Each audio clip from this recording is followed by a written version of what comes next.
A giant puppet killed me in my first life. In my second, I woke up while a teacher tore my living rag puppy in half before 200 students. The puppy made one small sound before the cloth split. It sounded like a sneeze. One half landed beside my boot. The other struck the polished floor and slid to the front row. A girl covered her mouth. The rest of the graduation hall laughed. I looked at the man holding the loose stuffing. His name returned with the rest of this body's memories. Siren, senior instructor of royal summoning, keeper of the final score crystal, a man whose red robe was so tight around his stomach that every button appeared to be fighting for its life. This, Siren said, raising the torn cloth, is why the puppeteer class has not produced a licensed summoner in 60 years. More laughter rolled through the hall. Behind him stood the other graduates and their summons. There were flame lions, stone bulls, silver hawks, and one blue griffin large enough to eat my old apartment. My creation had been a crooked puppy with one ear, 4 short legs, and a tail that pointed the wrong way. It had also moved in front of me when Siren reached for my chest. That detail mattered to me. Siren dropped the pieces. Dovin, 0 points, 200th place out of 200. Your full scholarship is revoked. Your academy room must be empty before midnight. The ranking crystal flashed above the stage. My name fell from place 63 to the bottom. A bright 0 appeared beside it. The crowd did not merely see my failure. The crystal sent the result to every notice board in the academy. Frado stepped forward next. He was the son of Tekro, the merchant who paid for almost a third of the summoning wing. Frado wore a white uniform with gold thread. His lion wore more gold than most villages owned. The beast melted all 10 targets with 1 ring of fire. Siren gave him 100 points. First place, he announced. Frado will represent us at the capital tournament. Frado glanced down at my torn puppy. You should sell the stuffing, Dovin. It may be the only thing your class ever earns. His friends laughed first. Everyone else followed because laughing with a rich man was free. I crouched and gathered the pieces. I checked the torn cloth. Cheap gray linen. 6 pieces. Most of the stuffing remained clean. Are you going to cry? Frado asked. No, I said. I am counting. Counting what? How much your lion costs. He smiled. 800 gold. I put the last piece in my pocket. Good. I wanted the exact number. I left the stage while 200 students watched. I did not explain that the puppy had moved on its own. I did not beg Siren for another test. A man who tore up evidence would not be defeated by more evidence in a quiet room. I needed a larger room. At the exit, an assistant canceled 12 gold of scholarship support, ordered me out of my room, and declared my class unfit for combat. I owned 1 uniform, a sewing kit, and 7 copper coins. The academy had removed 12 gold from my future in less than a minute. I crossed the courtyard under a rain of whispers. Students pointed at me. The ranking board above the fountain showed my 0 in letters tall enough for birds to read. I packed my room into 1 bag. A meal cost 4 copper. A poor bed cost 2 silver. I had enough for dinner or part of a pillow. There was a knock at the open door. A girl stood there with a wooden box against her chest. She had short dark hair, a plain green uniform, and a measuring ribbon around one wrist. I remembered her name from the graduation hall. Amaya, acting leader of the Academy Sewing Club, ranking place 189, no famous family, no powerful summon. She had been the girl who covered her mouth when the puppy tore. You missed one, she said. She opened her hand. A gray cloth ear rested on her palm. I took it carefully. Thank you. The sewing club has a spare cot. It is not an academy room. The roof leaks when it rains, the stove smokes when it does not rain, and Numal snores in both kinds of weather. What is the rent? We are being closed in 3 days, so no one has remembered to collect it. It was the best offer I had received in either life. The sewing club occupied a narrow brick house behind the laundry. Its damaged sign called it the Wing Club, but no wings were visible. Several socks hung near the stove. Numal was an older student with round glasses and a tired face. He looked at my bag, then moved a bucket beneath the leaking roof. Welcome, he said. Try not to stand under the ambitious drops. Amaya gave me the back work table. I spread the 6 pieces of gray linen beneath a yellow lamp. The puppy had taken me 2 hours during the exam. Siren had destroyed it in 2 seconds. That was a poor exchange rate. I threaded a needle. A cold voice spoke inside my head. A rejected class has met the hidden condition. Public destruction of a self-made creation has been confirmed. 3 advancement paths are available. Seamstress of life, master of rag beasts, puppet emperor. My hand stopped. Amaya glanced at me from the other table. Did you stab your finger? Not yet. The voice continued. It explained the paths in simple terms. Seamstress of life repaired bodies. Puppet emperor controlled human-shaped dolls. Master of rag beasts awakened sewn animals. The last path changed everything. What I sewed would remember any real battle it survived. Normal summons never learned. If destroyed, the next copy remembered nothing. My beasts would remain. Their cloth would store movement, pain, mistakes, and successful attacks. Only real danger produced an experienced seam. There was a price. Cloth wore out. Replacing an old piece removed whatever that piece remembered. The rule was simple. The result was not. I chose Master of Rag Beasts. The needle grew warm between my fingers.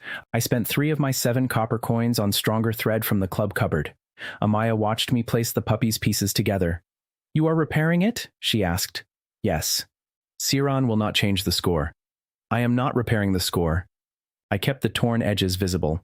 A fresh panel would have looked better, but something in the old cloth felt awake. I joined the body, returned the stuffing, fixed the ear, and added 2 black button eyes.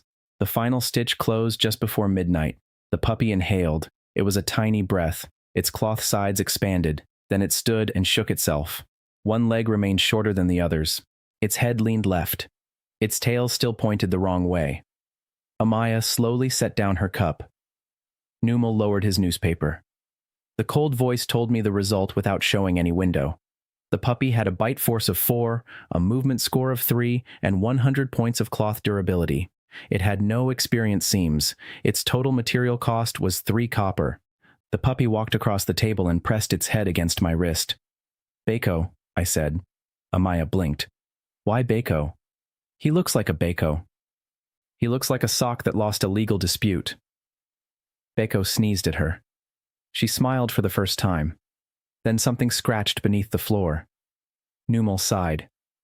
"Needle rats. They eat thread, leather, and any club budget that survives the winter." 3 yellow eyes appeared in a crack beside the cupboard. The rat that crawled out was as long as my forearm.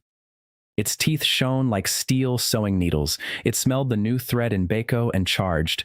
I lifted my foot, but the system whispered one warning. If I protected Bako, the fight would not count. "Move left," I said. Bako moved right. The rat struck him and threw him into a basket. Amaya grabbed a broom. "Dovin, wait." Beko rolled to his feet. A new dark stitch appeared across his front leg. The system told me his movement score had risen from 3 to 4. His durability had fallen from 100 to 91. On the next charge, Beko moved left before I spoke. The teeth missed him by 1 thread. On the third, he jumped before the rat moved, landed on its neck, and bit 1 yellow eye.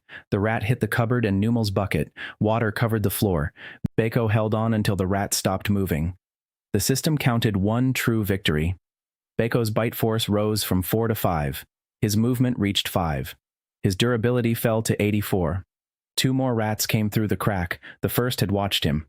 Beko changed his attack, ran beneath it, and pulled 1 rear leg sideways. The second attacked from behind, but he used the falling body as a shield. Amaya's broom remained raised. She had forgotten to breathe. I gave 3 commands. Beko obeyed 2 and improved the third. He drove both rats into the corner, separated them, and finished the wounded one first. When the last rat stopped twitching, 4 black experience seams crossed his body.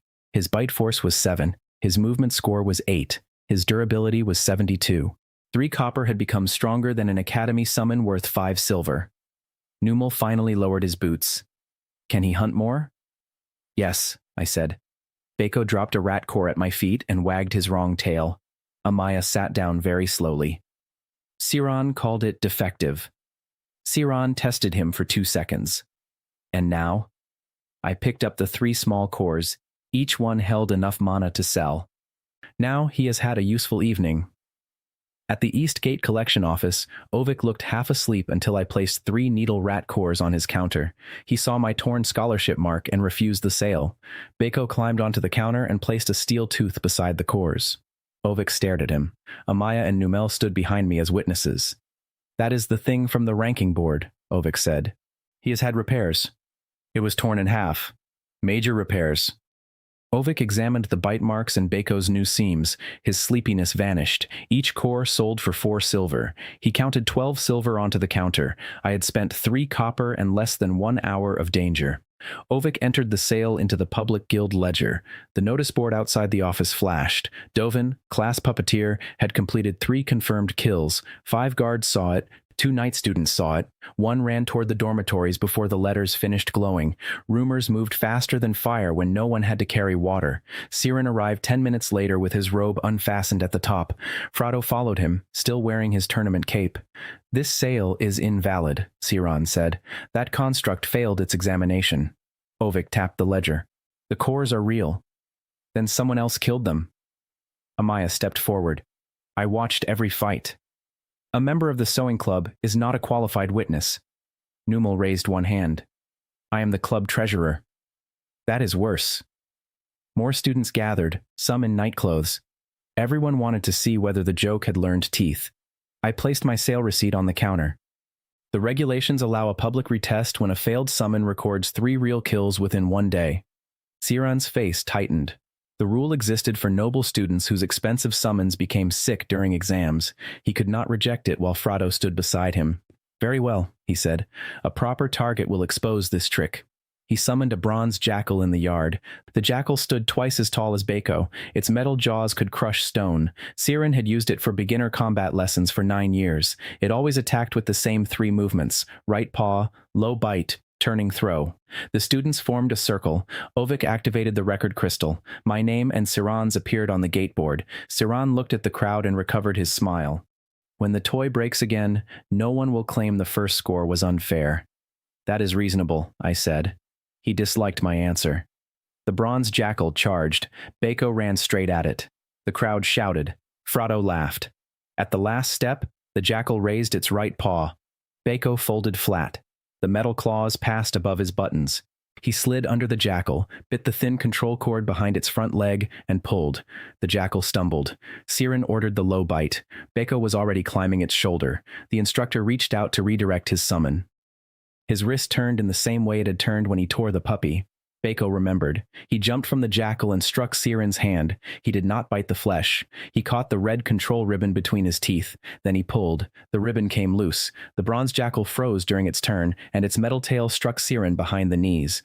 The instructor sat down in a muddy puddle before 43 witnesses. For 1 perfect second, no one made a sound. Then Numal began to clap. The guards joined him. The students followed. Even Ovik struck the counter with one hand. Bako stood on the bronze jackal's head with Siren's ribbon in his mouth. His wrong tail waved like a victory flag that had read the instructions backward. The crystal awarded 40 points, restored my field license, and moved me from place 200 to place 176. My strength had risen from 1 useless toy to 1 veteran beast. My money had risen from 7 copper to 12 silver and 4 copper. My public status had risen from a drawn joke on the board to the only failed graduate with 3 kills and a victory over an instructor summon. All 3 numbers had moved in 1 night. Frado stared at Bako. His gold lion cost 800 gold. My puppy had cost 3 copper. "This changes nothing," he said. "1 cheap trick will not win the capital tournament." "Correct," I said. "I will need more cloth." Someone in the crowd laughed. This time the laughter was not aimed at me. Siren climbed out of the puddle. Mud covered the back of his red robe. The fighting buttons on his stomach had lost 1 soldier. He signed my retest because the crystal would record his refusal. Each stroke of the pen looked painful. When we returned to the club, Amaya warmed a pot over the old stove. The stew held beef, potatoes, carrots, and thick pieces of onion. Fat shone on the surface. Numal cut a dark loaf into heavy slices and spread them with salted butter. After a day with no breakfast and no lunch, the first spoonful tasted better than victory. Bako sat beneath the table with a small strip of dried meat between his front paws. He could not eat it, but he guarded it with deep professional pride. Amaya placed my 12 silver in a chipped bowl. 5 silver for cloth, 2 for food, 2 for emergency repairs, 3 saved. You divided my money quickly. The sewing club survives by reaching coins before Numal does. Numal looked wounded. "I bought this butter last winter. It has matured." I laughed. It surprised me more than the system had. Outside, students were still gathering around the ranking board. We could hear them saying Bako's name. A few called him the 3 copper wolf. He was not a wolf yet, but rumors did not care about anatomy. Amaya leaned over and repaired a loose thread on my sleeve. Her fingers were quick and warm. "You did not leave him on the stage," she said quietly. "He moved in front of me first." She tied the thread. "That was when I knew Siren was wrong. Not when the puppy won. Before that." Becco's button eyes turned toward the far wall. His body became still. The clubhouse was quiet except for the bubbling stew and rain on the roof. Then a long line appeared in the plaster. It ran from the floor to the ceiling with the neat curve of a hidden seam. One stitch pulled itself free, then another. Warm air passed through the opening. The entire wall expanded and contracted once, like the side of a sleeping animal. Beiko growled. Something inside the academy had taken a breath. Amaya saw it too. That was useful. If I had been alone, I might have blamed death, rebirth, hunger, or Nummel's mature butter. With 3 witnesses and 1 growling rag puppy, the moving wall became a proper problem. I touched the loose stitch. It snapped back into the plaster. The seam vanished. The wall became solid brick again. Beiko scratched the exact spot, but his cloth claws found nothing. Nummel held the lamp close. "Old buildings move. They settle," Amaya said. "They do not breathe. This one may be tired." A bell rang outside before we could cut into the plaster. Dawn had arrived. So had 6 academy guards. Dean Lasco entered behind them. He was a narrow man with a silver beard and a black robe. Siren followed him in a fresh red uniform. Frado came last with his gold lion. Mud still stained one of Siran's boots from the previous night. Students gathered around the clubhouse. News of my retest had kept half the academy awake. The other half had woken early to hear a second version. Lasco inspected the leaking roof, the crooked sign, and Beiko. "This structure has failed its annual funding review," he said. "The sewing club owes 5 gold in registration, repair, and safety fees." Amaya went pale. "The payment date is in 3 days. Siren handed her a paper. "An active combat construct has been housed here. That changes the building category. Payment is due by sunset." There it was. The next stair on the ladder. Siren could change my score. Lasco could change the rules around the score. "And if we pay?" I asked. Lasco looked at me as if a chair had asked a question. "The club remains open until the safety hearing." "Put that on the public notice." His eyes narrowed. I pointed at the crowd. "You have 60 witnesses. It will save your clerk time." Someone laughed. Siren turned toward the sound, and 60 faces became innocent. Lasco pressed his seal to the order. The notice board beside the laundry displayed the terms: 5 gold before sunset. If paid, the club stayed open. "You earned 12 silver from rats," Frado said. "You need 500. Perhaps your sock can eat the debt." Beiko looked at his gold boot. Frado stepped back. The crowd noticed. I had 12 silver and 4 copper. 100 copper made 1 silver. 100 silver made 1 gold. The debt was more than 40 times my current money. I had 10 hours. "Amaya," I said, "how much gray hunting cloth do we have?" She understood before anyone else did. 1 full roll. Presa delivered it yesterday. It was rejected by the uniform shop because the color is uneven. "Price?" 9 copper for enough cloth to make 3 small wolves. Frado laughed. 3 more toys. Excellent. At least the closing ceremony will have decorations. "Bring your lion to the East Hunt Gate," I said. "We can compare decorations." The whispers began before I finished the sentence. Frado could not refuse in front of the crowd. His father had bought him a tournament place, but he still needed public victories to keep it.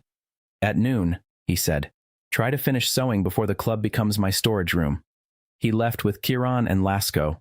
The guards followed. The students ran toward the dining hall to spread the challenge.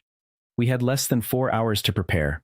Amaya cut 3 simple wolf shapes. Nummel stuffed them with old cotton. Neither touched the main seams.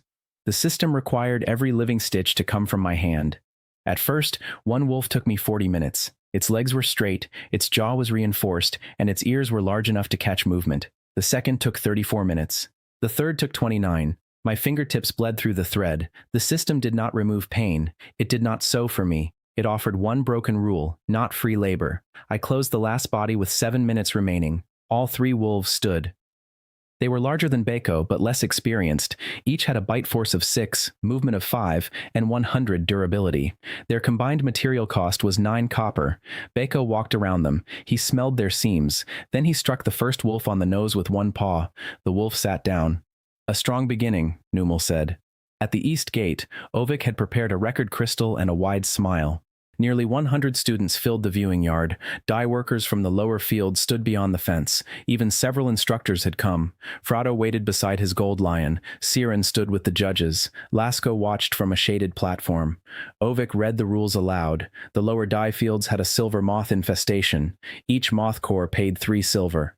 A confirmed red-hide boar had also entered the district. Its core carried an 8 gold bounty. The tusks belonged to whoever made the final strike. Frado raised one eyebrow. "Do not follow me, Dovin. My lion may mistake your cloth for cleaning rags. If your lion starts cleaning, send it to our roof." The students laughed. The lion looked offended. It had the shape of a golden refrigerator with anger problems. The gate opened. Frado mounted his lion and charged down the road. Fire trailed behind them. 3 assistants followed with cooling potions, polishing cloths, and a folding chair. I walked. My 4 beasts cost 12 copper in total. If I ran them into an unknown field, I would trade their lives for speed. Experience mattered only if the cloth survived. The first silver moth attacked beside an irrigation ditch. It had wings like metal plates and a mouth made for cutting wool. One of the new wolves jumped too early. The moth turned and sliced its ear. Durability fell from 100 to 94. A dark stitch formed beside the cut. The wolf waited during the second pass. It watched the shadow instead of the wings. When the shadow crossed its paws, it jumped and caught the moth. All 3 new wolves turned at the same moment. Only one had seen the shadow. I stopped. The second moth came from behind a hedge. The left wolf saw it. The right wolf ducked before the attack entered its own view. The cloth had come from one roll. The same fibers carried 3 bodies. After one real battle, their experience seams had connected. They shared sight. The system had not given me another power. It had followed the first rule farther than I had. "Spread out," I said. The wolves ran in 3 directions. Through the control thread, I felt 3 separate movements return as one map.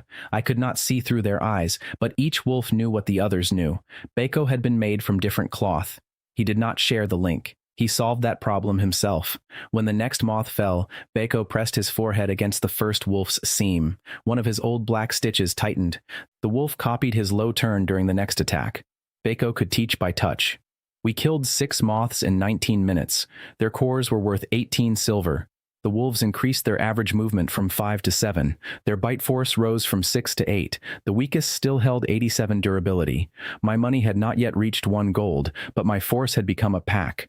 The record crystal floated above us. Students watched every kill on the gate screen. Each time a moth fell, a new shout carried across the fields. Then smoke rose behind the dye house. Frado had found the red-hide boar. The creature was larger than a wagon. Red armor covered its shoulders. Blue dye dripped from its belly where it had rolled through a storage pit. Frado's lion breathed fire across its back. The wet dye became steam. The boar emerged bright purple and angrier than before. It hit the gold lion in the chest. 800 gold of royal craftsmanship flew through the wall of a shed. The viewing yard screamed through the crystal. Frado rolled clear, but the boar turned toward a line of workers trapped beside the canal. He shouted for his assistants. One produced the folding chair. It was not useful. I sent the 3 wolves forward. Siren's voice came through the record crystal. "Dovin, the target has been engaged by another summoner. Interference cancels your claim." The boar lowered its tusks toward the workers. "Then cancel it," I said. My wolves attacked. The first went left. The second went right. The third ran straight at the purple face. The boar chose the center target and charged. The center wolf waited until the others saw both rear legs. Then it flattened itself. The boar passed over it.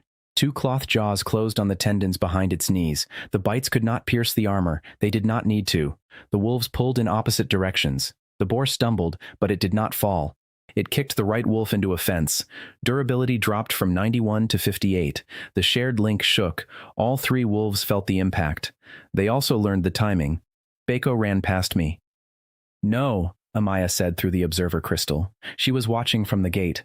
I almost agreed. Bako had only 72 durability. He held every useful lesson we owned. Then I saw the workers. One had fallen. The others could not cross the canal in time. "Go," I told him. Beko reached the boar as it turned. He had fought rats and a bronze jackal. Neither had prepared him for a purple wall with tusks. The boar feinted left and struck right. Beiko copied the mistake he had made in his first fight. He moved right. The tusk tore through his side. Stuffing scattered across the mud. The students at the gate went silent. Beiko's durability fell from 72 to 43. He did not release the tusk. His body wrapped around it. He twisted his short legs through the boar's eye strap, covered its vision, and pulled its head toward the canal. The boar charged blind. "Now," I said. All three wolves moved with the same command. They bit the rear tendons at the instant the boar placed its weight forward. The creature fell. Its own speed carried it down the wet bank. It struck the canal wall with enough force to crack the red armor.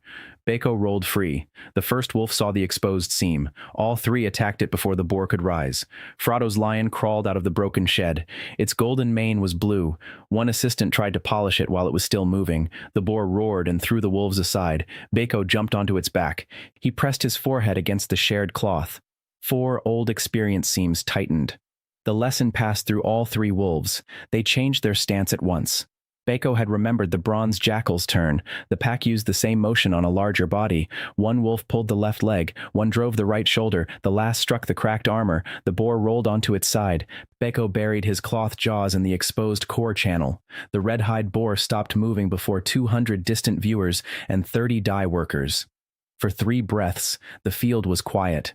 Then the workers began shouting Beiko's name. The sound reached the gate through the crystal. 200 students answered. Even from the lower field, I heard it roll across the academy. Frado walked out of the steam with blue dye across his face. "My lion weakened it," he said. "The bounty is mine." Ovik's voice came from the crystal. "Damage record complete.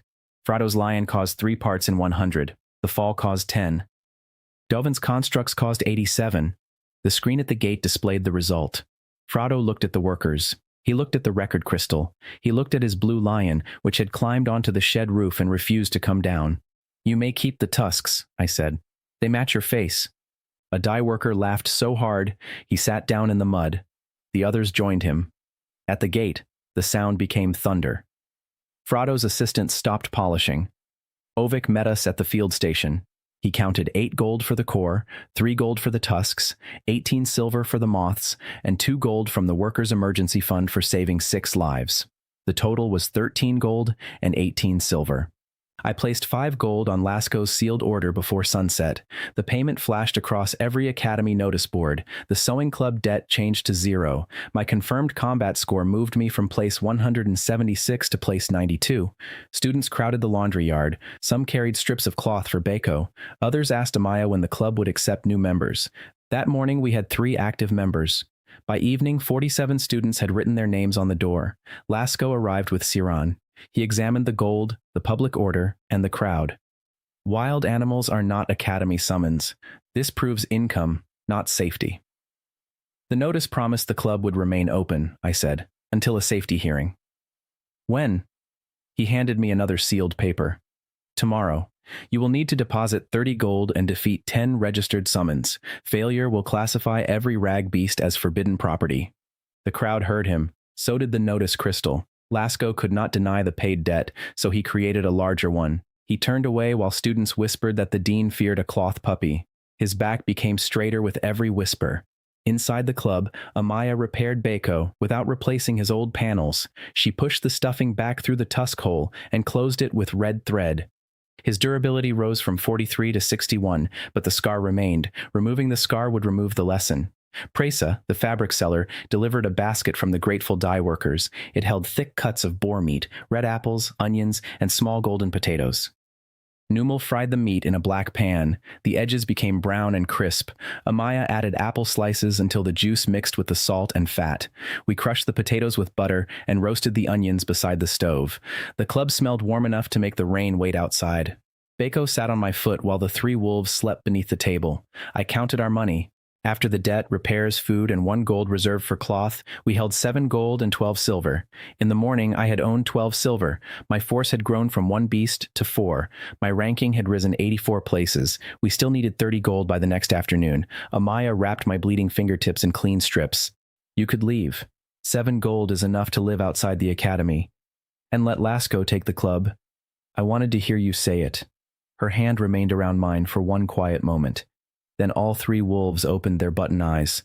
They stared at the wall that had breathed. The first wolf had been sleeping beside it. Through the shared cloth, the others saw what it saw. The red repair thread in Bako's side tightened, and his old seams caught part of the image. For one instant, the solid plaster disappeared from their linked memory. Behind it lay a narrow passage lined with black thread. Ropes as thick as my arm pulsed beneath the floor. A silver needle longer than a man moved by itself in the dark. It pushed through one rope. The entire clubhouse shuddered. The passage was not inside the wall. It was inside a vein. We did not cut the wall open. The academy safety hearing began in less than 9 hours. Entering a breathing building without a plan would not save the club. It would only give Lasco an honest reason to close it. I marked the hidden seam with red chalk. Amaya copied the location into the club ledger. Numal placed a cupboard in front of it. Will a cupboard stop a giant needle? I asked. No, he said, but it will tell us if the giant needle has manners. At sunrise, the new club members arrived. 47 names had been written on the door, but only 18 students came early enough to work. That was still 6 times our old membership. Amaya organized them without raising her voice. Some cut patterns, some filled bodies with cotton, some prepared waxed thread. They could do everything except the living seams. Presa brought breakfast with the next cloth order. We ate slices of yesterday's boar meat fried with eggs. The yolks covered the crisp edges in gold. Fresh bread steamed when Numal broke it. Amaya put a cup of strong tea beside my hand and pushed the needles away until I finished eating. You cannot sew with an empty stomach, she said. I did yesterday. Yesterday your wolves had uneven ears. The 3 wolves looked at her. They can hear criticism, I said. Good. Their ears are large enough. The warm room almost made the 30 gold problem feel smaller. Almost. Ovik arrived with the city arena notice. Lasco's hearing required 2 things by the afternoon. I had to place 30 gold in a safety bond and defeat 10 registered summons. The academy expected me to fail before reaching either condition. The city arena offered 1 open gauntlet that day. Any summoner who defeated 10 registered opponents in succession earned 40 gold. The fights were real. Damage was not restored between rounds. No puppeteer had ever completed it. Lasco knows about this, Ovik said. His office approved the opponent list. Then he prepared something for me. Several things. The list is sealed until the fight. I looked at Bako. His patched side held 61 durability. The 3 wolves averaged 78. 10 battles could destroy them even if we won. I could make fresh beasts. Fresh beasts had no experience. Bako stepped onto the work table. He placed one paw on a prepared bird shape. The black seam along his leg tightened. The cloth bird twitched before I had sewn it alive. I understood. Experience lived in the fabric, not in the shape.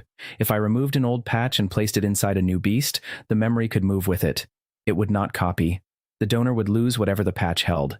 Bako carried 4 important lessons. The seam on his front leg held the rat's charge. The seam on his shoulder held the bronze jackal's turn. His torn side held the red-hide boar's feint. His back held the pack's final roll. I needed scouts that could avoid attacks. Bako needed every lesson to survive the gauntlet. The system had given me a choice with a price. Those were the only choices worth trusting. I cut 1 narrow strip from the first wolf instead. It held the shared lesson of watching shadows. Amaya replaced the strip with fresh cloth. The wolf's movement fell from 7 to 6. Its link remained, but it no longer predicted attacks from above. I divided the old strip into 3 pieces and stopped. The system refused duplication. 1 memory could live in only 1 place. I put the full strip inside a small rag hawk. When I closed the last seam, the hawk opened its button eyes. It had cost 15 copper because its wings needed light silk and wire. Its basic movement was 9. The memory patch raised its reaction score and taught it to read shadows. The first wolf had paid for that lesson. We will return it, I told him. The wolf pushed its nose against the hawk. The shared pack accepted the new scent even though the cloth came from another roll. By mid-morning, I had sewn 2 more hawks without memory patches. They cost 30 copper together. All 3 could fly for 12 minutes before their control thread needed rest. My force now held Bako, 3 wolves, and 3 hawks. 7 beasts had cost less than 2 silver in raw material. The real cost was 4 hours, 10 bleeding fingers, and 1 transferred memory. The city arena was full when we arrived. More than 2,000 people filled the stone seats. Academy students occupied one side, hunters and workers occupied the other. The record crystals sent the view to every public board in the city. Zubin, the arena master, met me at the sand gate. He had a broken nose and the calm voice of a man who had watched many confident people leave on stretchers. "You may stop after any round," he said. "You keep no prize, but you keep your life." "What about my beasts?" "The same rule." Siren sat beside the judges. Lasco occupied the central chair. Frado and his father, Tekro, watched from a private box. The gold lion had been cleaned, but one ear remained blue. The first gate opened. An ember fox entered. It was a registered E-rank summon worth 30 gold. Fire ran along its tail. The audience expected me to send all 7 beasts. I sent 1 wolf. The fox released 3 firebolts. The wolf had never seen magic, but the hawk above it watched the fox's shoulders. The shared link carried each movement down. The wolf stepped between the bolts, closed the distance, and bit the fox's control collar. The fight lasted 28 seconds. The arena became quiet. Then the city side began counting the material cost aloud. 3 copper against 30 gold. Siran's face tightened. The second opponent was a stone ape. I used 2 wolves. One distracted it while the other copied the red-hide boar tactic and pulled its rear leg during a heavy strike. 1 minute later, the ape fell on its own fist. The third was a storm crow. The memory hawk fought it alone.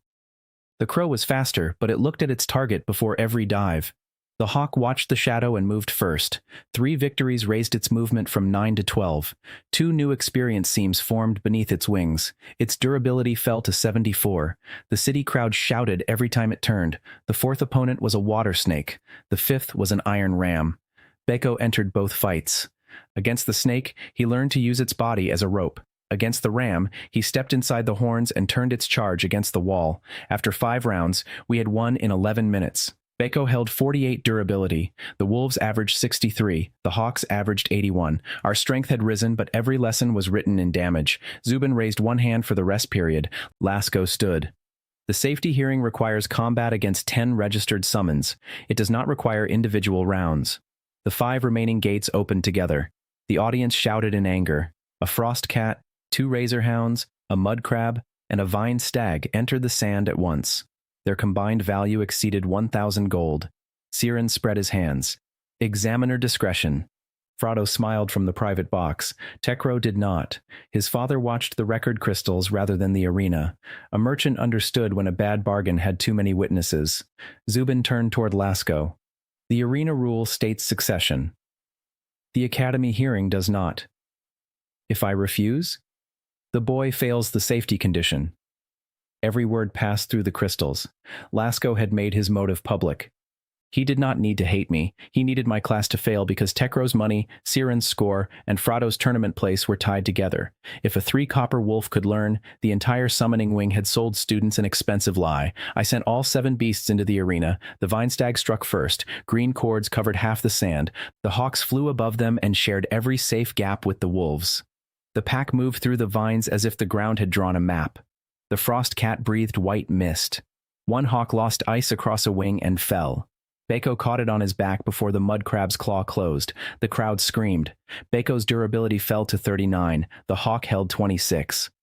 "Withdraw the bird," Amaya called from beside the gate. I did. Keeping it alive mattered more than 1 attack. The 2 razor hounds moved together. They were trained partners. They expected the wolves to watch their bodies. The wolves watched through the hawks instead. When both hounds attacked one target, the other wolves struck their control tags from behind. 2 registered summons vanished in the same second. The audience counted 6 and 7. The mud crab raised a wall. The frost cat froze it. The vine stag drove the frozen mass toward my pack. They had formed a combined attack. My 3 wolves had learned one lesson from the same role. If one saw danger, all moved. That was not enough. The frozen wall covered every path. Beko touched the first wolf. He passed the bronze jackal's turning lesson into the shared cloth for 1 instant. The 3 wolves did not flee the wall. They ran beside it and pushed at 3 different points. The wall turned. It struck the mud crab. The crab's own defense shattered its shell. The arena count reached 8. The frost cat jumped onto Beko. Its claws tore through his repaired side. Durability fell from 39 to 17. I felt Amaya grip my sleeve. "Stop," she said. I almost gave the command. Beko looked at me. 1 black button hung by a thread. He placed both front paws against the cat's chest and rolled exactly as he had rolled the red-hide boar. The frost cat landed in the broken ice. Beko bit its control collar. 9. The vine stag remained. It pulled every loose vine into one spear and aimed at Beko. The memory hawk rose from outside the boundary. I had withdrawn it from combat. It could not attack without breaking the rules. It did not attack. It flew between Beko and the sun. The stag looked up at the shadow. All 3 wolves felt that movement. They struck its legs together. Beko used his last strength to tear the control seal. 10. The arena exploded with sound. Zubin raised both arms. The city board displayed 10 confirmed victories. My name moved from Academy Place 92 to Place 31 before the system finished recording the final scene. Then a roar came from beneath the judge's platform. The sand gate burst outward. A glassback chimera entered without a handler. It had a lion's body, a serpent's neck, and a clear shell across its spine. Mana burned inside the shell like blue oil. It was not one of the 10 registered opponents. People in the lower seats ran. The chimera struck the barrier. Cracks spread through the protective crystal. Zubin looked at Lasco. "What did you put beneath my arena?" Lasco had no answer. Siren did. He ran. The chimera broke through the barrier near the academy section. Hundreds of students were trapped behind a narrow stair. Frado's gold lion leaped from the private box and attacked, but the chimera's tail knocked it across 3 rows. Tekro dragged his son down before the second strike. My beasts had almost no durability left. I could leave. The 10 victories were recorded. The 40 gold was mine. Beko limped toward the broken barrier. He had moved in front of me on the graduation stage. He had moved in front of the dye workers. He did not understand legal victory. He understood people behind danger. "One last fight," I said. The pack entered the stands. 2 hawks drew the serpent head upward. The third carried the transferred memory patch. It watched the chimera's shadow and found a delay between the front legs and the tail. The wolves shared it. They did not bite the glass shell. They attacked the seats around it. One tore a banner rope. Another pulled a support pin. The third wrapped the loose rope around the tail. The chimera turned and trapped itself between 2 stone benches. Beko climbed its serpent neck. The clear shell showed a pulsing core, but no cloth jaw could break that armor. I searched for a seam. Every constructed summon had one. This creature had been assembled from 3 bodies. A pale line ran beneath the lion's front leg. "Left shoulder," I said. The wolves attacked together. Their jaws entered the joining line. The chimera threw one into the wall. Its durability fell to 11. Another lost half an ear. The last held on. Beko reached the control spike behind the serpent's skull. Siren had used the same wrist turn to set that spike. Beko recognized the pattern from the hand that had torn him. He pulled backward. The spike came free. The glassback chimera collapsed in front of 2,000 witnesses. The damaged barrier crystal replayed Siren running away, then replayed Beko removing the spike. It repeated both images side by side. The city crowd began laughing. Siren had reached the upper exit. Every person there moved aside and pointed him back toward the arena. He walked down between 2,000 silent faces. The tight red robe made the journey look like a tomato learning shame. Zubin found the chimera registration collar beneath the judge's platform. The seal had been added that morning under Lasco's authority. It listed the creature as an emergency final test, but Lasco had never informed the arena. The record crystals had captured everything. Lasco tried to call the event a controlled safety measure. The broken seats, the injured gold lion, and Siren's sprint made that explanation tired before it was born. Zubin counted the chimera as an illegal 11th opponent. Its city bounty added 8 gold to my reward. The arena paid 40 gold for the gauntlet. Ovik counted the money in front of the main crystal. I placed 30 gold in the academy safety bond. After materials and repairs, I held 24 gold and 10 silver. The sewing club became a recognized combat club. My ranking rose again, from place 31 to place 19, because the Chimera rescue carried public merit. Lasco had demanded 10 victories and 30 gold. I gave him 11 victories, 30 gold, and a recording of his instructor running faster than any summon in the arena. When we returned, the new members had filled the club with food. There was roasted river fish with crisp silver skin, bowls of rice with butter and herbs, green beans cooked in garlic, and a round honey cake from the dye workers. Steam fogged the windows. Someone had repaired the damaged sign. It now said, Sewing Club again. Amaya sat beside Beko on the work table. His durability had fallen to 9. Fresh stuffing showed through 3 wounds. I could replace his body and restore him to 100. I would lose the rat charge, the jackal turn, the boar roll, and the hand movement that had removed the chimera spike. Instead, I used old gray scraps and repaired only the torn edges. His durability rose to 28. He remained weak, scarred, and alive with memory. Amaya held the lamp while I worked. You could build a stronger one, she said. I will build many stronger ones. But not another Beiko. No. She smiled and rested her shoulder against mine. Outside, students chanted the club's name beneath the ranking board. Inside, Numal cut the honey cake into pieces so unequal that a small political crisis began near the stove. For 10 quiet minutes, the room was warm. Then a black carriage stopped outside. 6 soldiers in capital armor surrounded the club. A tall man stepped down. He wore a white military coat and carried a royal seizure seal. His name was Risto. He looked through the window at Beiko, the wolves, and the hawks. By order of the crown, he said, loud enough for the waiting students to hear, every construct capable of learning is now military property. No one in the club moved. Outside, more students gathered behind the soldiers. They had come to celebrate 11 victories. Instead, they found 6 spears aimed at a cloth puppy with one loose eye. Risto entered and placed the seizure seal on our work table. The red wax carried the mark of the Royal Summoners Council. You will receive fair payment, he said. 100 gold for all current constructs, all patterns, and the exclusive right to the method. You will also receive a capital scholarship. Amaya read the smaller writing beneath the seal. Her face changed. Memory extraction requires complete disassembly, she said. Risto did not look away. The crown must learn how experience is stored. I put one hand over Beiko's repaired back. You want to cut them apart. They are constructs. Beiko turned his remaining button eye toward him. Risto paused for half a breath. Learning weapons cannot remain in private hands, he continued.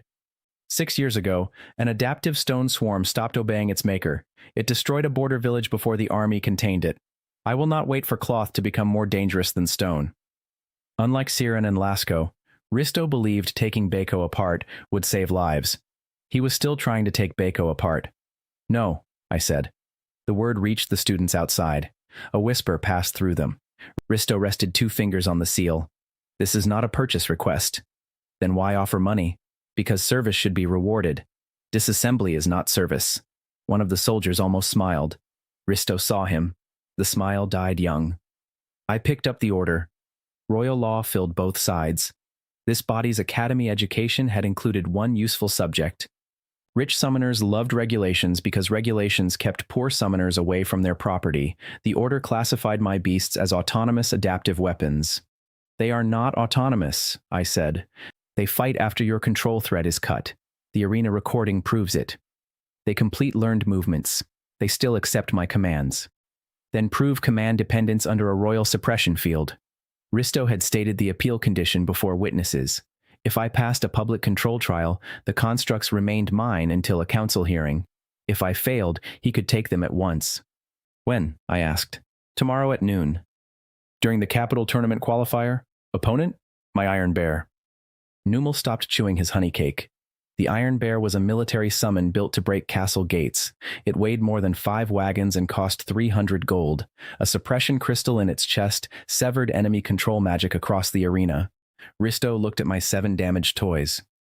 You may bring every construct you can make. If you win, the qualifier pays 100 gold, and the crown suspends seizure until the tournament ends. If you lose, everything comes with me. Put it on the public board. His expression did not change. He had more confidence than Lasco and less need to hide. Risto pressed his seal to the club notice crystal.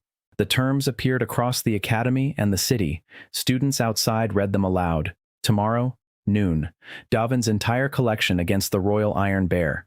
The soldiers withdrew to guard the doors. Risto took a chair near the entrance and remained there. He intended to prevent us from hiding any beasts before the test. He also intended to watch how we made them.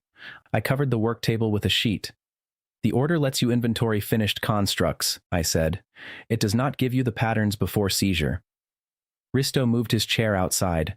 The club members cheered quietly. We had 18 hours. Presa opened her warehouse after midnight. We bought 1 long roll of gray hunting cloth, 2 rolls of cheap brown linen, wire for wings, black buttons, and enough cotton to fill a bathtub. The total cost was 1 gold and 40 silver. One small ground beast still used about 3 copper of cloth. Time remained the true limit. 47 club members formed a line. Patterns moved from one table to the next. Hands cut, folded, stuffed, and pinned. Every body reached me open along one side. I made the living seams. 12 mice came first. They were small, fast, and simple. Each took 7 minutes to close. 8 hounds followed, then 6 monkeys with long arms, 3 hawks, and 3 heavy badgers. My fingers stopped feeling like fingers after midnight. Amaya changed the bandages every hour. Numal counted finished bodies and kept hot broth beside my elbow. The broth held shredded chicken, soft carrots, green herbs, and tiny pieces of fried bread. Warm steam cleared the dust from my throat. Someone baked round buns filled with cheese. When I bit one, melted cheese stretched far enough for a mouse to climb. The first new mouse tried. It reached the bun before I did. Amaya rescued breakfast and gave the mouse a button. At first, the new creatures waited for direct commands. I could control 5 clearly. 10 made my thoughts feel crowded. At 20, 3 mice walked into the same basket and appeared satisfied with their military decision. We needed more than bodies. We needed an army. I used cloth from one main roll for the 12 mice and 8 hounds. They had no battle experience, so their shared sight remained asleep. The Iron Bear would give them a real battle, but I needed control before the first strike. Bako walked among them. He touched the first mouse, then the first hound. His experience seams tightened. He did not transfer a memory patch. He gave a simple command through contact. Stay. The first mouse remained still. The other 11 mice sat at the same moment. I had spoken to only one. The cloth had already learned to share sight. Now enough connected bodies had learned to share commands. I told the first hound to circle the table. All 8 moved in a line. I stopped the first. Every hound stopped. Commands traveled through the roll like a pull along one long thread. At 30 bodies, I controlled groups instead of individuals. One mouse carried a command to 12. One hound carried it to 8. Beko connected the groups by touch.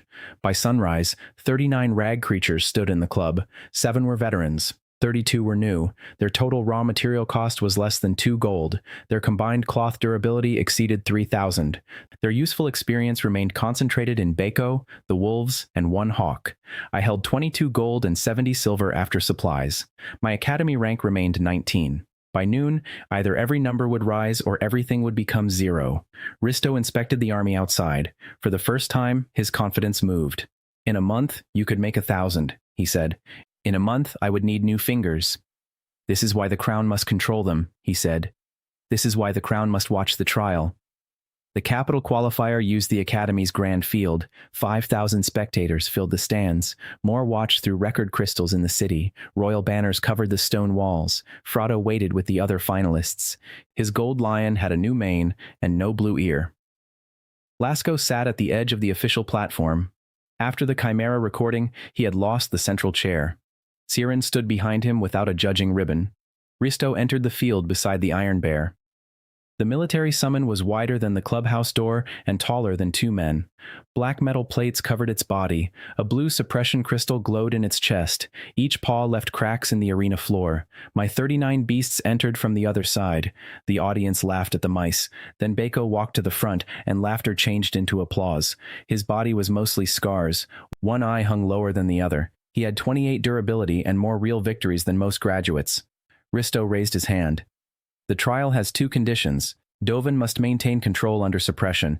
He must then disable the Iron Bear. If any construct attacks the audience, he fails immediately. If the Iron Bear attacks the audience, I asked. It will not. Put that on the record too. Zubin stood beside the main crystal as a neutral judge. He added the condition. The horn sounded. Risto activated the suppression field. Blue light crossed the arena. Every control thread in my mind vanished. 39 rag beasts stopped. The royal stands cheered. Lasco released a breath. The Iron Bear charged. It crossed half the field in 6 steps. Each impact shook dust from the banners. The mice remained still. The hounds did not react. Bako stood in the center with his wrong tail lowered. Risto watched me. Without your magic, they are autonomous or useless. There is no safe middle. The bear raised one iron paw over Bako. I lifted my empty hand. I had lost the magical threads. I had not lost my arms. I made the same gesture I had used during every pack attack. 2 fingers left. Closed fist. Open palm. Bako moved. He had learned my body before he learned the rats. He touched the first hound as he passed. The command entered the shared cloth. 8 hounds broke right. 1 brushed a mouse. 12 mice scattered left. The veterans struck the other groups. 39 beasts flowed away from the falling paw. The Iron Bear hit empty ground. The arena went silent. Then 5,000 people stood at once. Risto's suppression field had removed direct control. It had not removed learned commands. My beasts did not choose a new target. They followed gestures, contact, and experience. Formation 1, I said, although no magic carried the words. Bako saw my hand and passed the order. The hawks climbed. The mice spread around the bear. Hounds attacked the rear joints. Monkeys waited near the royal banners. The Iron Bear turned faster than its size suggested. One paw struck 3 mice and flattened them against the sand. Their durability fell below 10, but none tore completely. Dark experience seams appeared across their backs. The next 9 mice avoided the same angle. Risto gave the bear a second command. It released a ring of force. New beasts flew across the field. 1 monkey lost an arm. A hound rolled beneath a barrier. The veterans watched the direction of the wave. When the bear released it again, every beast jumped 1 breath earlier. The wave passed beneath them. The common stands roared. The army was learning in public. Risto understood the danger. He ordered the bear to end the fight.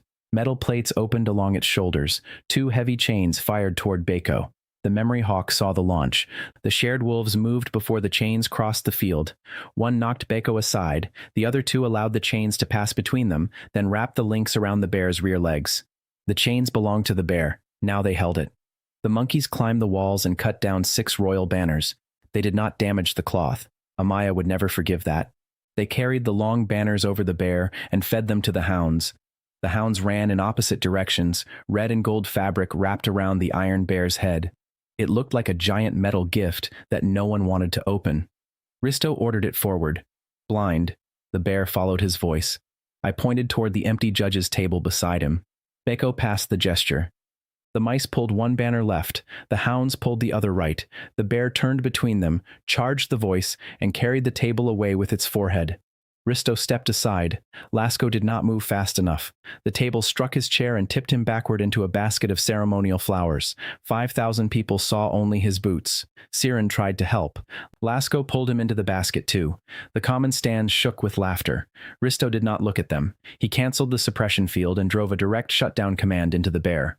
The blue crystal in its chest brightened. I felt my control threads return. Stop, I said. Every rag beast froze. The Iron Bear did not. Its shutdown crystal had cracked when it hit the table. It continued toward the nearest stand with the banners over its eyes. Risto sent another command.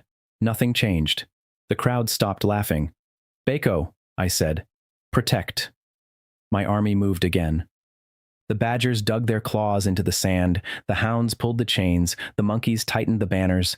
32 new beasts followed 7 veterans. Their bodies stretched. Seams tore. Durability fell across the network. The Iron Bear reached the barrier. Beko climbed the banner over its head. He found the cracked suppression crystal and pulled the emergency cord beside it. The bear stopped with 1 iron paw above the front row. 39 cloth bodies held the other end. No construct had attacked the audience. Risto's military summon had. Zubin raised my flag. The grand field became louder than the city arena. Students threw strips of gray cloth into the air. Dye workers waved purple banners. The Academy notice board moved my name from place 19 to place 4. The qualifier paid 100 gold. After repairs and the club share, I kept 90 gold and 20 silver. My army had gained its first shared command network. 12 mice had learned the Iron Bear's force wave. 8 hounds had learned to bind a larger enemy. Every surviving construct carried at least 1 experience seam. Risto walked to the center of the field. His white coat was covered in flower petals from Lasco's basket. He faced the record crystal. The seizure order is suspended, he said. Dovin's constructs demonstrated command dependence and protected civilians after a royal control failure. He turned to me. You are now a tournament finalist. If you win tomorrow, championship law grants you permanent ownership of your bonded collection. If you lose, the council hearing proceeds. Then I will need more cloth. The audience laughed and cheered. Risto looked at the 39 beasts, then at the royal Iron Bear wrapped like a badly packed present. This time, even he almost smiled. We returned to the club after sunset. No one had slept. No one wanted to leave. The members repaired torn mice and replaced empty stuffing. I kept every dark experience seam. Fresh cloth covered only the parts that remembered nothing. Amaya heated the remaining chicken broth. Presa brought more cheese buns and a tray of cinnamon apples. The fruit had been baked until the skin shone, and the sugar became dark around the edges. We ate from mismatched bowls while 39 beasts rested beneath tables, on shelves and inside baskets. Bako slept against my leg. Amaya counted the new order. 61 more bodies before noon. The final allows 100 summons. Your hands allow fewer. She took my right hand and removed the bandage. The fingertips were red and swollen. I can finish them, I said. I know. That is the problem. She rubbed warm salve across each cut. Around us, the club members spoke in quiet voices. It felt less like an army workshop and more like a crowded home. Then every beast stood, not one after another. All 39 rose in the same instant. I had given no gesture. The floor beneath the club tightened. Thin lines appeared between the boards. They formed the same pattern as the shared command network. 12 lines for the mice, 8 for the hounds.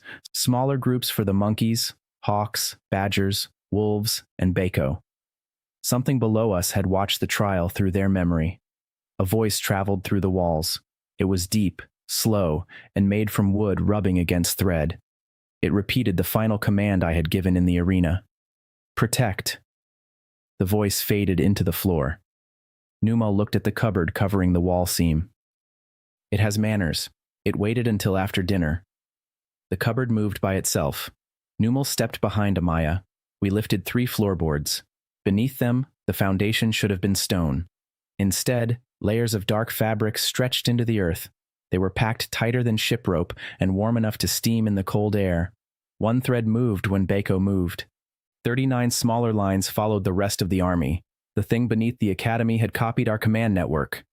Risto returned with Zubin and 4 military mages. Their detection crystals shattered against the dark fabric. He sealed the clubhouse but did not seize the beasts. Canceling the tournament would send 20,000 frightened visitors through 3 gates. Risto kept the exits guarded and the danger secret. If the academy moved, my army was the only force it understood. Risto placed soldiers at every exit and told them it was tournament security. Zubin inspected the arena. I returned to the work table. Winning the final would give me permanent ownership of every beast. It would remove the council's easiest weapon against us. It would also place 100 connected constructs above the sleeping thing when it woke. I needed 61 more bodies. The club worked through the night. Members cut and stuffed 24 mice, 16 hounds, 8 birds, 6 monkeys, 4 badgers, and 3 deer. I closed each living seam. 7 minutes became 6. 6 became 5. My hands learned the route even when my eyes blurred.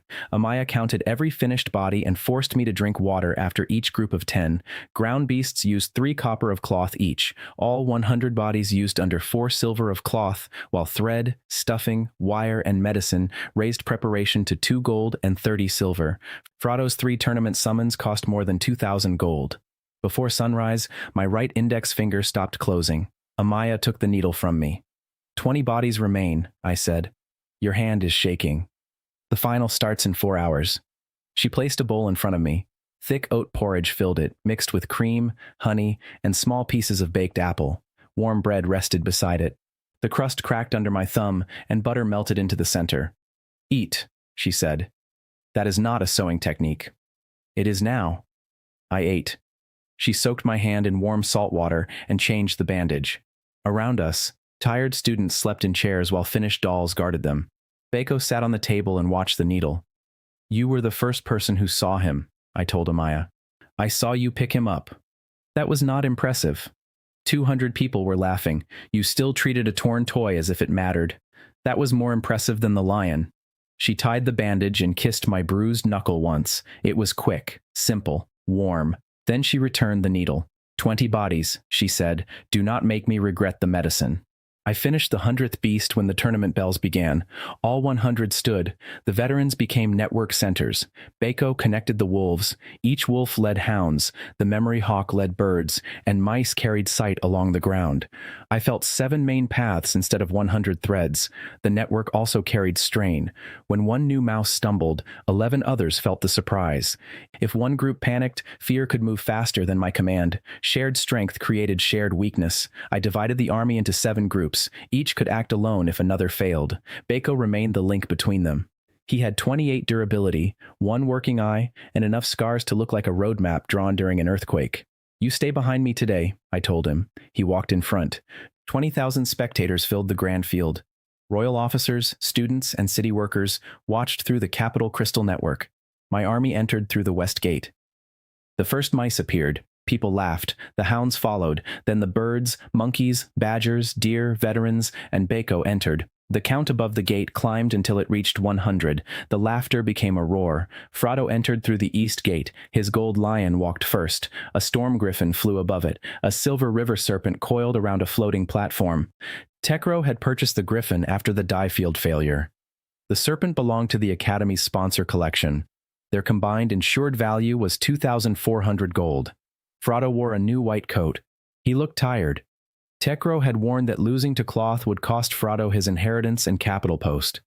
Frodo had spent his life being told his value equaled the price of his summons. I understood him and still intended to win. Risto stood as royal judge. Zubin watched the safety crystals. Lasco and Siren sat behind the official platform under investigation. Neither held a control seal. Risto read the final rules. A maximum of 100 constructs. Victory came when the opponent surrendered, lost all summons, or could no longer issue commands. Attacking the audience meant immediate defeat. The winner received 500 gold, first place in the Academy ranking, and permanent ownership of all bonded summons. He looked at me during the last condition. The horn sounded. Frodo attacked with fire. The gold lion released a wall of flame across the entire field. It was not the neat ring from the graduation test. This was a tournament skill fed by 3 large mana crystals. Heat struck my face from 50 steps away. The audience shouted, cloth burned, everyone knew it. I raised 2 fingers. The mice dug into the sand. Badgers broke the irrigation covers along the arena edge. Hounds pulled the loose channels inward. Water spread across the field in 7 narrow streams. The birds lifted wet strips of cloth and dropped them across the front groups. Monkeys rolled in the mud, then carried it onto the hounds. The wall of flame reached us. 20 mice disappeared inside it. Amaya stood at the west gate. Her hands tightened around the rail. Small black shapes rose after the fire passed. The mice had hidden in their tunnels. Their average durability fell from 100 to 41, and dark seams covered their backs. They had survived 1 real wall of fire. The gold lion breathed again. This time, the mice moved before its chest expanded. Their warning crossed the network. All 7 groups separated. Fire passed through empty lanes. 20,000 people saw one attack teach an army. The city side began chanting the count. 4 silver of cloth against 2,400 gold of summons. Frodo ordered the storm griffin down. Lightning crossed the wet field. The strike hit one stream and spread toward every beast touching it. The shared network carried the first shock as fear. 3 groups froze. Hounds stumbled. Birds fell from the air. Shared weakness. The griffin prepared a second strike. I closed my fist. Bako broke the full network. He touched one wolf, then moved away from the next. 7 groups separated. The second lightning bolt struck the western stream. Only 1 group took the shock. The other 6 kept moving. The audience reacted with a wave of sound. Risto leaned toward the field. He had expected a swarm. He saw units. The memory hawk read the griffin's shadow. Through it, all 8 birds found the blind angle beneath its left wing. They attacked together. The storm griffin beat its wings. 6 birds flew away. 2 held the leather control strap. Monkeys climbed the tournament banners. They used the cloth like ropes and launched 3 hounds into the air. The hounds landed on the griffin's back. 2 hounds bit the wing harness while the memory hawk pulled upward. The strap snapped and the griffin landed without its storm collar, 8 rag birds sitting on its head. The royal stand became silent. The city stand laughed. Frodo's face tightened. He had lost the newest and most expensive summon first. He sent the silver river serpent underground. The serpent moved through wet sand as if it were water. It appeared beneath the first wolf and wrapped around its body. Silver coils tightened. Durability fell from 58 to 30, then 20. Bako ran toward it. I ordered him back. He ignored the direction and followed the purpose. Protect. The serpent swallowed him. Amaya shouted his name. The silver body closed. No cloth remained visible. Your oldest toy is gone, Frodo said. 2 seconds later, the serpent turned left when he ordered right. Bako had fought a water snake in the gauntlet. He remembered how its muscles carried movement. Inside the hollow summon, he bit one control cord after another. The serpent tied itself into a knot. 3 badgers dug beneath it. 16 hounds pulled the tail. Baco emerged from its mouth holding the silver control thread. The river serpent collapsed like an expensive belt. Frado had 1 summon left. The gold lion still held more raw power than my entire army. Its mane produced fire. Its claws cut stone. Its royal core could release 1 final skill called Sunfall. Frado raised both hands. Above the lion, a sphere of white fire formed. Risto stood.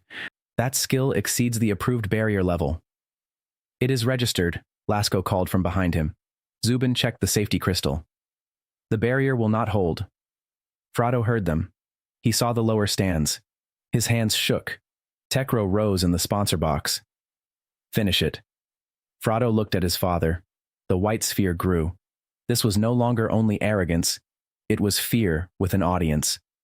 I sent the army toward him. The mice crossed first. The lion burned 12. The hounds followed through smoke.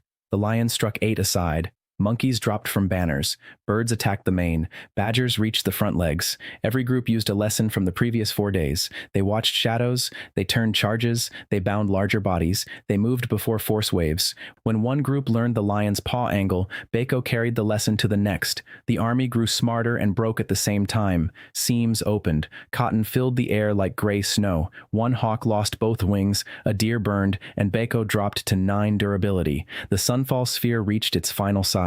Frado could not lower it safely. If he lost control, it would fall toward the south stand. Surrender, I told him. I cannot. You can. You do not know my father. I know the people behind you. Frado looked back. Thousands of academy students were trapped by the crowd. His victory would burn them. Tekro shouted another order. Frado closed his eyes. The gold lion released Sunfall. He turned it upward. The sphere rose instead of falling toward my army. It struck the tournament barrier above the field and spread across the sky in a white ring. Every crystal in the academy flashed.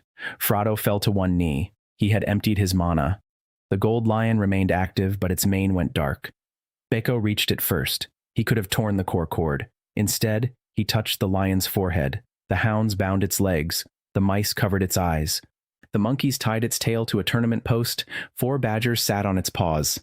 The most expensive lion in the academy lowered its head beneath a puppy worth 3 copper.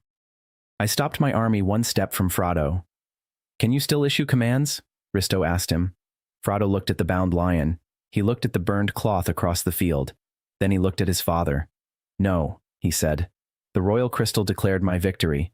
20,000 people rose, threw gray cloth into the air, and shouted Baco's name. The ranking board removed Frado from first place. My name appeared above every other student. Dovin, first place. Tournament champion. Risto entered the field with the ownership seal. He pressed it into the record crystal before the council officers could object. All 100 bonded constructs remain the property of their maker, he announced. The royal seizure order is void. The city, academy, and council heard him. My strength had risen from 1 crooked puppy to 100 battle-tested beasts. The network could share sight, commands, and learned formations without collapsing into one mind. My money rose by 500 gold. After the club share, repairs, and materials, I held 568 gold and 90 silver. My status rose from 0 points and last place to tournament champion and owner of the Academy's first recognized Rag Beast program. When Siran tried to leave, someone replayed him tearing Baco in half, Baco standing on the bound lion, and Siran running from the chimera. 3 scenes repeated in a circle. The crowd laughed every time. Lasco covered his face. Risto handed both men formal investigation orders in front of the sponsor box. Tekro stared at Frado. You surrendered. I redirected Sunfall, Frado said. There were students behind me. His father turned away. Frado remained in the field. For the first time, he looked lighter without a victory. He approached Baco and removed the last gold ribbon from his coat. For repairs, he said. Baco sneezed on his boot. The crowd laughed again, but Frado did too. We returned to the sewing club at sunset. The members had pushed every table together. Presa brought a meat pie wide enough to need 2 people. The crust was dark gold and cracked when Numal cut it. Steam rose from beef, mushrooms, onions, and thick gravy. There were roasted carrots glazed with honey, bowls of buttered peas, soft bread, sharp cheese, and apple cakes covered in sugar. 100 damaged beasts filled the room and yard. Students repaired them under Amaya's direction. No one replaced an experienced seam. Bako sat in front of me with 6 durability remaining. I used gray thread from his first body and gold thread from Frado's ribbon. The repair raised him to 24. It did not make him pretty. Nothing could do that now. Amaya placed the tournament medal around his neck. It was larger than his head. "First place suits him," she said. "It may pull him over." Bako stood proudly until the medal tipped him forward into my bowl. For a few minutes, victory tasted like hot gravy, sweet carrots, and bread shared in a crowded room. Then every plate jumped. A deep impact shook the academy. The repaired sign fell from the club door. Across the courtyard, the stone wall split along a perfect line. It did not crack. It opened. Behind the stone surface lay miles of woven fabric. Students ran into the yard. Risto's soldiers raised barriers around them. The grand field folded upward in the distance. Entire sections of seating bent like cloth around an invisible hand. 100 rag beasts turned toward the arena. Through their linked sight, I saw beneath the academy. The foundation was not stone. Towers, halls, roads, and training fields had been sewn onto the back of a colossal body. Black ropes formed muscles. Silver needles joined bones made from white wood. Every arena sat above a patch covered in dark experience seams. For 300 years, students had fought inside it. For 300 years, the hidden construct had felt every spell, every summon, every victory, and every death. It had been learning. The system spoke inside my head. It did not show a window. It gave me 3 facts. The creature beneath us was a rag beast. Its recorded victories numbered 12,411. I had not sewn it. The grand field split completely. A fabric eyelid larger than a tower opened beneath the arena. A black button filled the sky between the broken stands. Its thread turned toward the sewing club. The voice that had copied me returned from every wall at once. "Maker found."